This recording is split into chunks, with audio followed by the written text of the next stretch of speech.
सभी साथियों को सादर नमस्कार। और जो आप लोग बोले, ऑलरेडी वेस्ट बंगाल के अभ्यर्थी सुप्रीम कोर्ट में जा चुके थे, उन्हीं के बेंच में जा चुके थे और उन्होंने ऑलरेडी कहा था कि आप वेस्ट बंगाल हाई कोर्ट में जाइए।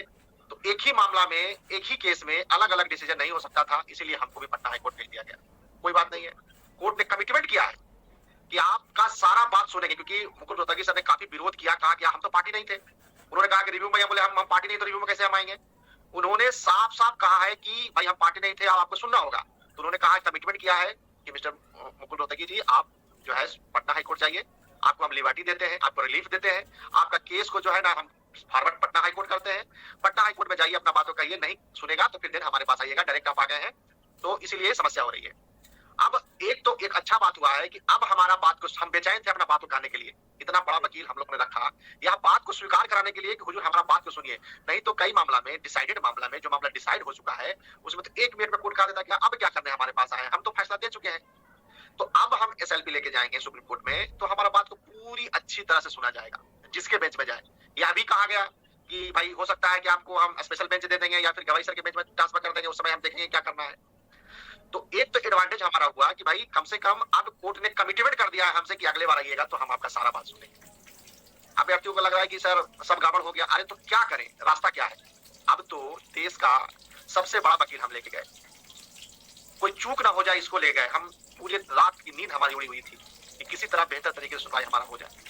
अब बेंच इस तरह का मिल गया, इतना सख्त बेंच मिल गया। आपके देखिए ना वकील से कितना सॉफ्ट में पेश आ रहे हैं। हमने जो निर्णय लिया, हमारा जो टीम निर्णय लिया, हमने जो वकील रखा उस पर हम खरा उतरे, हमको रिलीफ मिला कि जाइए अगला बार आप आइएगा। अब चलो, अब हो सकता था कि नेक्स्ट हेयरिंग में सुनवाई हो जाता, केस एक्सेप्ट होता। तो अब यही है कि हमको पटना हाईकोर्ट थोड़ा समय लगेगा। पटना हाईकोर्ट हमको जाना होगा, वेस्ट बंगाल हाईकोर्ट दो राज्यों को कम से कम डिसमिस कराना होगा, डिसमिस करा के फिर एसएलपी लेके सुप्रीम कोर्ट में जाना होगा। तो हम लोग जाएंगे। हम लोग होली के बाद सर, हम लोग क्योंकि बहुत थक चुके हैं, 3 महीना से लगातार काम कर रहे हैं, मीटिंग हर एक संडे को, मीटिंग हर एक संडे को, काम पे काम। अब हम लोग होली, क्योंकि बीच में कोर्ट भी बंद हो रहा है, होली के बाद हम लोग पटना हाईकोर्ट में जो है रिटायर करेंगे, वो वहां से डिसमिस होगा। उसके बाद एसएलपी लेके हम लोग सुप्रीम कोर्ट में जाएंगे। अब एक यही समस्या हो गया है कि थोड़ा वक्त अब हमको लगेगा, थोड़ा सा समय लगेगा। अब तो रास्ता क्या है, रास्ता तो और कोई है नहीं, विकल्प भी नहीं हमारे पास है। अब लड़े ना तो छोड़ दें, जाएंगे। लेकिन अंतिम में बेंच बदल गया, बेंच बदल गया तो हम जब वहां पे संपर्क किए कि सर बेंच बदल गया, इसमें सुनवाई, तो वहां के लोग आनाकानी करने लगे, बोलने की, क्योंकि जिस बेंच में जिनका बनता नहीं है वो नहीं जाना चाहते हैं, वहां तू मैन हो जाती है, विवाद हो जाता है जज के साथ। तो लोग जाने के लिए तैयार नहीं हुए कि नहीं भाई, उनके जो वहां पे ऑफिस में बोला गया कि आप जाए, कहेंगे तो ठीक है, लेकिन बेहतर होता कि किसी और को आप देख लेते। आप इतना साफ साफ बोल दिया गया तो हम कैसे। अच्छा, जिनको हम रखे, हमने पूरा डिसाइड करके रखा, पूरा सुप्रीम कोर्ट में चर्चा किया, कई एआरओ से हमने बात किया, बात करके उन्होंने कहा कि मुकुल रोहतगी सर को रखिए, उस बेंच में सबसे परफेक्ट है, क्योंकि सबसे सीनियर है, बाकी लोग सब जूनियर है और उनका वहां बहुत चलता है, सारा बात आप मनवा लेंगे। ठीक है, हमारा लगभग बात माना गया, लेकिन हमको कोर्ट ने समय नहीं दिया कि हम जो स्पेशल बेंच में नहीं भेजा, गवाही सर के बेंच में नहीं भेजा, लेकिन कम से कम कमिटमेंट तो कोर्ट किया कि भाई आप पटना हाईकोर्ट जाइए, दिन कम आइए हमारे पास, हम सुनेंगे। अब अगली बार जाएंगे तो कोई बहाना तो नहीं रहेगा, कोर्ट कंसीडर करेगा। सभी राज्यों में सर, 5 राज्य का मामला था, मोटा मोटा कैलकुलेशन आपको बता देते हैं। एक राज्य का ड्राफ्टिंग में 2.5 लाख, 2 से 2.5 लाख लेते हैं, 5 राज्यों को लेके गए, 3 राज्य का टोकन नंबर भी आ गया है, 2 राज्य का टैग नहीं हुआ था, टैग बस होने ही वाला था, सारा ड्राफ्टिंग सब उसका हो गया है। हमको सर सिर्फ ड्राफ्टिंग में 10 से 12 लाख रुपए ड्राफ्टिंग में हमको खर्चा लगा है, कोर्ट फीस मोटा मोटी सर, हम आप कैलकुलेशन कर लेंगे तो 26-27 लाख रुपए हमारा इस केस में जा चुका है अभी तक। लेकिन रास्ता क्या था। अच्छा, हालांकि हम आगे जाएंगे तो हो सकता है कि जो हमारा जो जूनियर एडवोकेट है वो फीस ना ले, सिर्फ सीनियर वकील का लगेगा फीस। इतना बड़ा बजट में हमने उनको रखा था, खर्च किया था भाई, उसमें तो कोर्ट फीस इतना लग जाता है पर पटिशनर, 700, 800, 900 एक आदमी का कोर्ट फीस सरकार को टैक्स के रूप में चला जाता है। फिर हर एक राज्य का ड्राफ्टिंग, अभी हम आपको बता देते हैं सर, सिर्फ हमको बिहार से और वेस्ट बंगाल से सबसे ज्यादा फंडिंग नियोजित शिक्षक गवर्नमेंट टीचर ने हमको किया था। और क्योंकि जितना हम मीटिंग लिए हैं, आप स्टार्टिंग में देख सब गवर्नमेंट टीचर आए थे, बाद में टियर 2 के अभ्यर्थी जुड़ने लगे, तो जितना भी अभी उनका भी फंड हमको दिए थे कि पटना हाई कोर्ट में कोई केस करेगा, कोई मुसीबत आएगा, तो अपना नौकरी बचाने के लिए वो भी पैसा हम जाके सुप्रीम कोर्ट में झोंक दिए हैं।